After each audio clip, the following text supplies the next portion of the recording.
Automated drop tests and impact analyses are easy to set up in Autodesk Nastran NCAD.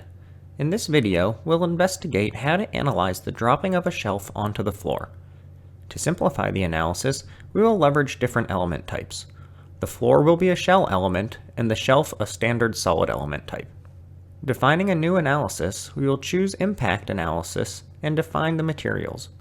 We will choose aluminum 6061 to represent both the floor and shelf to simplify the analysis further. Next, we have to define the impact setup.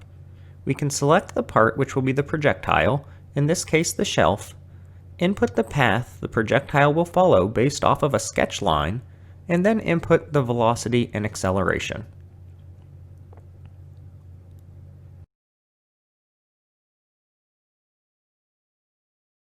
In the advanced settings, you can choose to define contact tolerance, large scale or small scale contact, and the time setup for the analysis.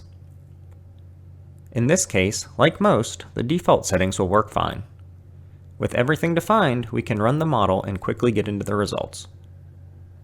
Here you can see the von Mises stress of the floor as the shelf makes contact.